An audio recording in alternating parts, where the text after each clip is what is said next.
Kamerayı açtığım zaman mikrofonların tekrar otomatik bağlanması gerekiyor. Bakalım, anlarız zaten olduğunu. Bir 5-10 dakikalık sürüşten sonra tekrar bir kayıt seyredip göreceğiz. En azından bütün kaydı çöpe atmadan bu şekilde parça parça sorunları tespit etmek iyi olacak. Sanırım artık bir telefon tutucu veya DJ'in Bluetooth uzaktan kumandası var. Onu alırsam en azından kaydın kesilip kesilmediğini, seslerin kesilip kesilmediğini oradan takip edebilirim. Vizörü kapattım.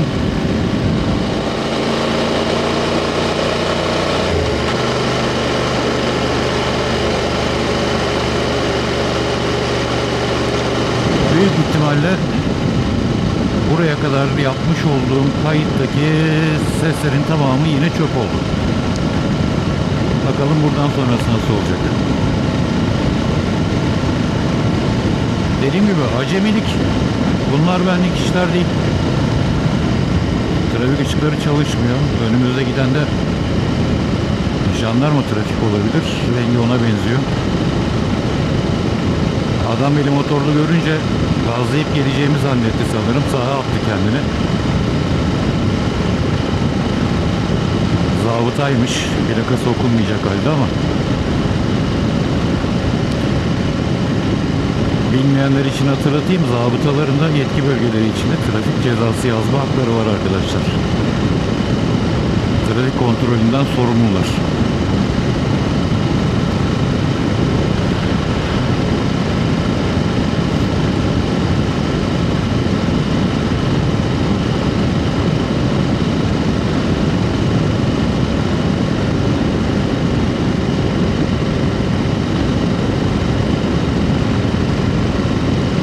Mikrofonu çantadan tekrar koltuğun altına aldım. Söylediğimi bilmiyorum.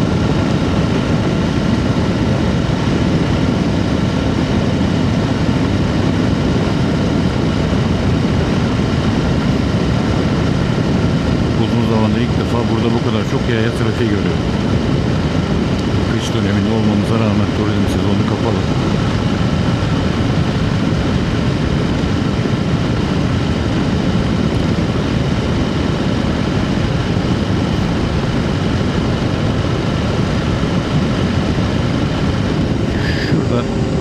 Tekrar bir video kontrol yapıp bir sorun yoksa devam edelim.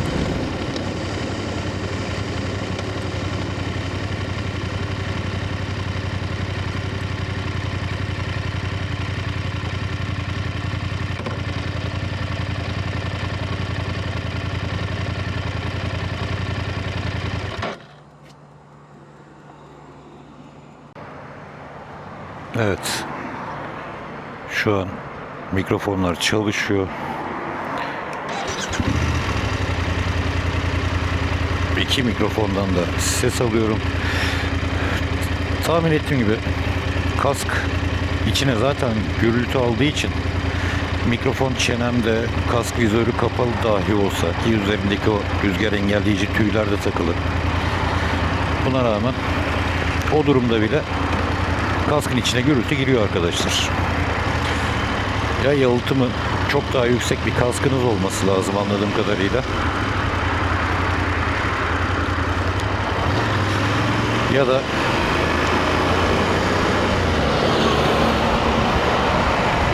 bu zımbırtıların ayarlarını iyi biliyor olmanız lazım. Ben bilmiyorum. Hani gürültü engelleme, rüzgar alma. Şu an vizörüm açık mesela. Ses nasıl geliyor bilmiyorum. Vizörü kapattım. Şu an çok daha iyi olmalı. Bu arada çok hız yapmadığım halde vizörüm leş gibi olmuş. Aslında buna biraz sevinmem de lazım. Çünkü motor ve arabayla uzun yol yapan insanlar beni anlayacaktır. Eskiden bu yollara geldiğiniz zaman vizörünüz ya da işte Harley'e geçiyor. Vizörünüz ya da arabanızın ön camı her yer böcek sinek ölüsü içinde kalırdı. Çok hız yapmasanız bile. Çünkü doğa çok bozulmamıştı. Yani onlar da doğanın bir parçası. Doğanın ne kadar canlı olduğunu oradan anlayabiliyorduk. Şimdi birçok sürüşümde artık vizörüm ya da rüzgar camım kesinlikle kirlenmiyor. Yani böcek öldürmek değil amacım. Doğanın ne hale geldiğini anlatmaya çalışıyorum. Neyse. Bu arada ben her mola verdiğimde bu arkadaş beni geçiyor bisikletiyle. Tebrik etmek istiyorum.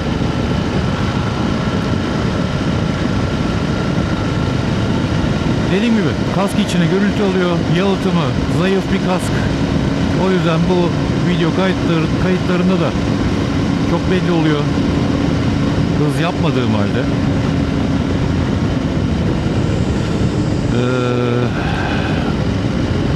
Diğer mikrofonun çanta içinde kaydı mükemmeldi. Yani biraz boğuk çıkıyordu motor sesi. Ama az önce kontrol ettiğimde gerçekten harika bir ses almış. Muhtemelen bu videoyu paylaşacak olursam birçok bölümünü kesip sadece o mikrofonun sesinin olduğu bölümleri kullanabilirim.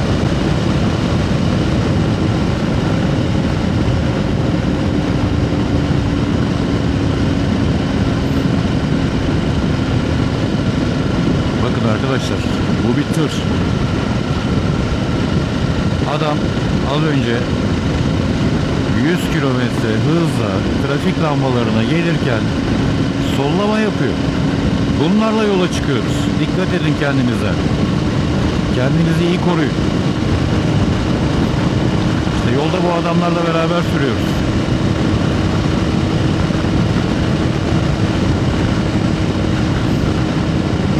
Trafik ışıklarına geldiğimiz zaman ya da bir kavşağa geldiğim zaman altımdaki alet ne kadar çevik olursa olsun ben korkuyorum. Sağdan soldan bir araba çıkar mı? Bir şey çıkar mı? Önümdeki aniden frene basar mı? Adamın umurunda değil. Bakın şu an adama saatte neredeyse 95'te gidiyorum, yetişemiyorum.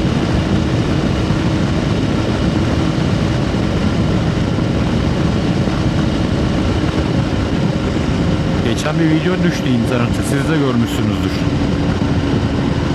Bir tır şoförü polis çevirmesinde olanları kayda almış. Kendince haklılığını ispatlayabilmek için. Diyor ki ben şuraya malımı indirdim. Benim tırım şu an boş. Yüküm yok. Ben takometreme belgemi takmak zorunda değilim. Polis de diyor ki kardeşim sen yola çıktın mı? Çıktık. Bitti. Trafikte aracı kullanmaya başladığın anda o belgeyi takmakla sorumlusun. Yani tır şoförü zannediyor ki benim arkada yüküm yoksa yolların kralı benim. İstediğim gibi hız yaparım. İstediğim gibi bakın hayvan yediği mandalinanın kabuğunu da camdan aşağıya atıyor rastgele. Allah bilir daha neler yapıyordur bu. Şu an önde olmasa bu önündeki araçların tamamını sollardı bu. Bakın şu an trafik var diye yavaşlamak zorunda kaldı.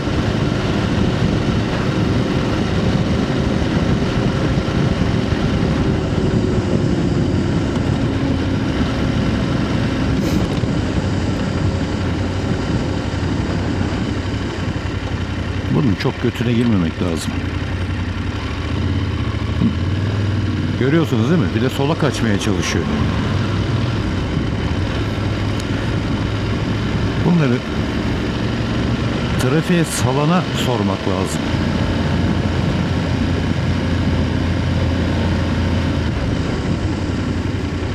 Abla sinyal verdin diye yol senin değil. Abiymiş pardon. Yani. Evet geçen hafta su bastığını söylediğim bölge burasıydı arkadaşlar. Gerçek bir baskın vardı burada. Her yer suydu.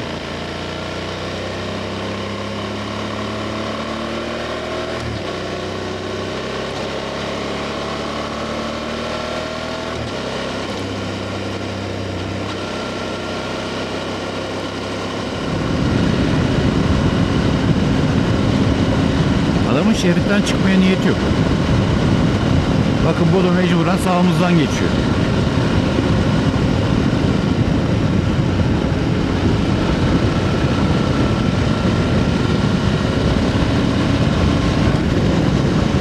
Beni kayda almayan ihtiyar da değil. Ben bugün ne insanları tanıyorum ben.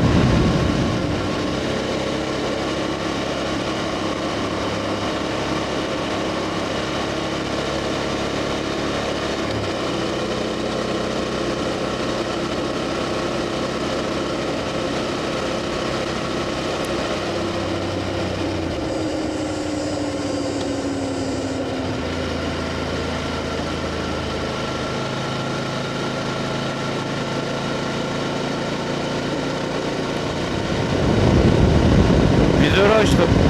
Hem biraz nefes alayım hem de ses nasıl geliyor bakalım.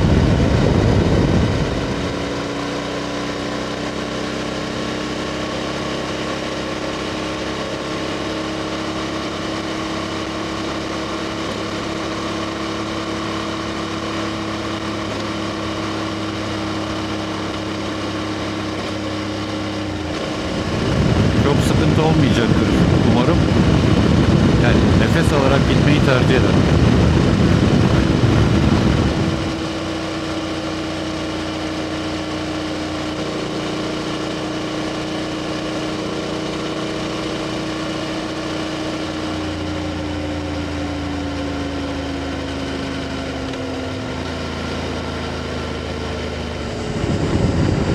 Biz niye yavaşladık? Öndeki çöp kamyonu yüzünden.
Vizörü tekrar kapattım.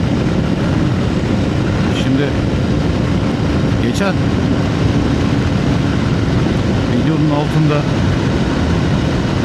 neden 4'ten yukarı vites kullanmıyorsun diyen arkadaşlar bu videoyu izlerlerse sebebini görebileceklerdir. Bakın 5. vites 90 kilometre ve hala 4000 devir. Bu çok sağlıklı değil. Motor frenim yok. Şu an motor freni yapamıyorum. Devir çok düşük. Kontrol bende değil. Evet, alet hızlı. Bastığım zaman alet bir anda şahlanıp güç alamıyor, akıp gidemiyor. Anlatabiliyor muyum? 4000-4500 devirin üstünde kalmak istediğim sürece ya 5. vitesteysem süratim 100'ün üstünde olmak zorunda ya da 4. vites almak en sağlıklısı.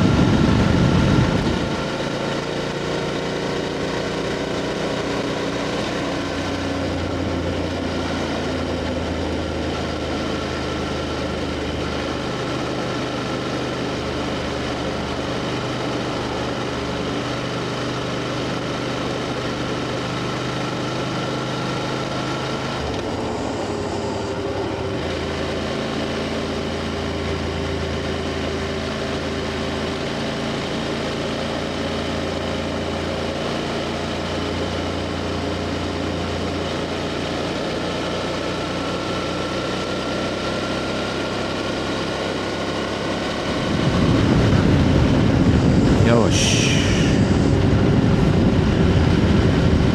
Biraz öncesi su birikintisi dikkat edilmesi gereken bir şey arkadaşlar.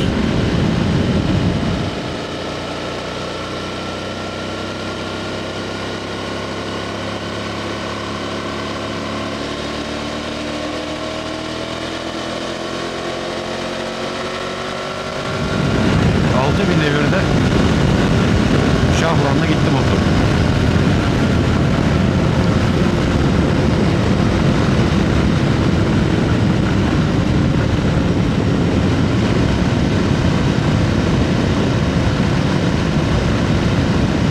Keşke kask temizleyici sprey yanıma alsaymış. Gerçekten şu an bayağı bir börtü böceğim oldu kaskımda. İleride bir yerde bir grup motorluya denk gelirsem sorarım. Yanlarında sprey var mı? çünkü bende bez bile yok yanımda şu an. Bu sefer çok tedbirsiz çıktım. Bakın yola çıkarken alınması gereken şeylerden biri daha. En azından bir bez, kaskın vizörünü silebilecek bir şey. Çizilmeden silmenizi sağlayacak. Herhangi bir markanın spreyi olabilir. Islak mendille falan silmeyi tercih etmiyorum. Çoğunun içinden olduğu belli olmuyor ya da alkol oranları nedir belli değil. Bu kaskların özellerinde çizilme ve buğulanmaya karşı ufak bir kaplamayla gelir. Yani çok kaliteli olmasa bile. Islak mendille silmek bir süre sonra kaplamaya zarar verecektir diye düşünüyorum. Motor'un bir spreyi var kask vizörü temizlemek için. Onu kullanıyorum. Ön camda da onu kullanıyorum.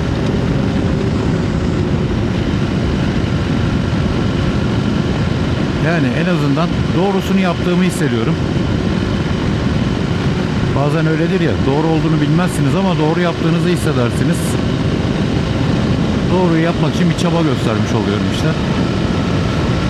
Kaskın ömrünü uzatmak için. Çünkü bu kaskın güneş vizörü tırnakları kırıldı. Güneş vizörü istedim. Adamlar yok diyorlar. Daha 2 yıllık bir model bu. Yani ikinci yılına 2026'da girdi.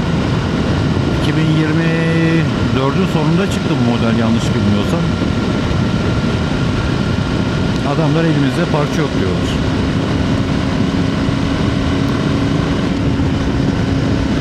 Bu arada hatırladığım iyi oldu. Bu parça için yine bayiyi arayıp biraz taciz etmekte fayda var.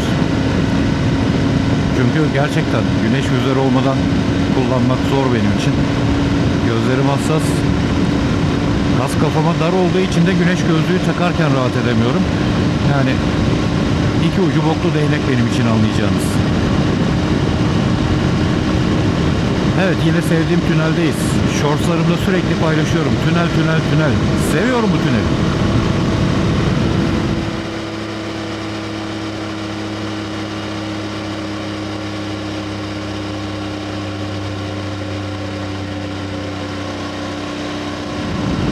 Ya şu tünele girerken bari farlarınızı açın arkadaşım ya.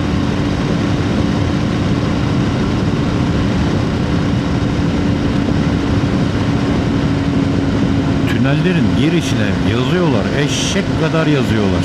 Ama eşek gibi anlamıyor insanlar. Tünele girerken farınızı açın. Zaten aynı anda seni zor görüyorum. Bir de gözümde güneş gözlüğü olsa, biliyorsunuz da güneş vizörü olsa tünele girerken kaldırırsın ama güneş gözlüğünü tünele girdim diye çıkarma şansın yok.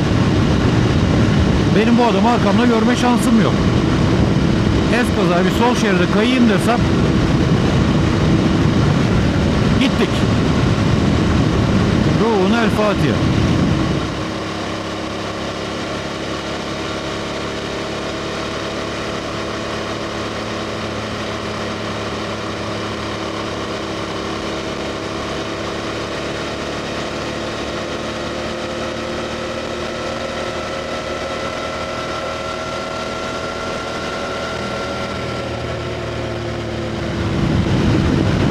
Bugün bir farklılık yapıp Kumluca'ya mı gitsek?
çalışması hala devam ediyor.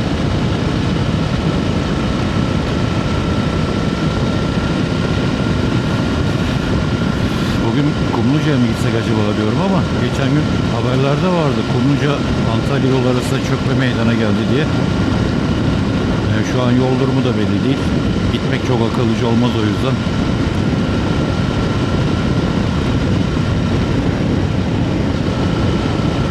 Yıllar önce bu sorun yine olmuştu. Kumluca bölgesinde bir yer var. Yapıldığı sene çökmüştü. Bundan bir sene sonra yine çökmüştü. Bu sene çöken yer aynı yer mi emin değilim. Peşin hükümlü olmak istemiyorum ama o yolda bir sıkıntı var arkadaşlar. O bölgede yaşayan arkadaşlar daha iyi bilirler.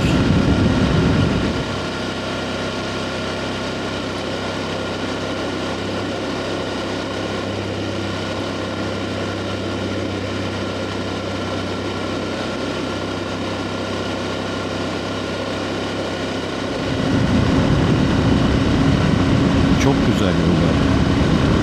Doğa çok güzel. Her şey çok güzel. Belki o meşhur Şile Darlık yollarına gidemiyoruz ama Antalya'nın da böyle yolları var arkadaşlar. Hatta bu sadece benim geldiğim yer. Benim bilmediğim daha nereler var. KTM kullanan arkadaşlarım var. Onlar endurocu oldukları için çok farklı rotaları var. Hani öyle videolar izlettirdi ki bana. Ben Antalya'nın çevresindeki dağların öyle olduğunu bilmezdim. Dağları tırmanıyor onlar.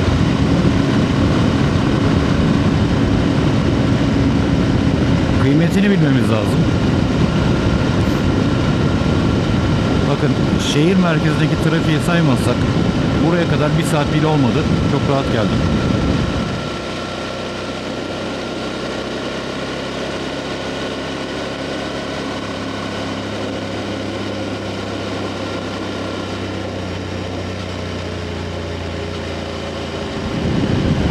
Tabii şimdi böyle tatlı tatlı konuşuyorum ben ama bunun bir de geri dönüşü var arkadaşlar.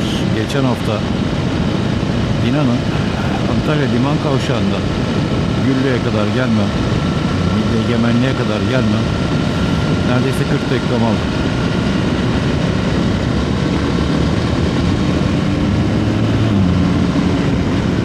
GSC abiler yol bekliyorlardı. Çekilmekte fayda var. GSC'ye selam vermiyor. Siz düşünün. Neyse işin şakası bir yana. Motor büyütmek istememin sebebi aslında bir de bu. Çünkü bu yollarda bu GS'in büyük modelleri çok daha keyifli. Bu da K1600 yanlış görmediysem. Yanlış görmüş de olabilirim tabi. Gruptan kopmuş arkadaş.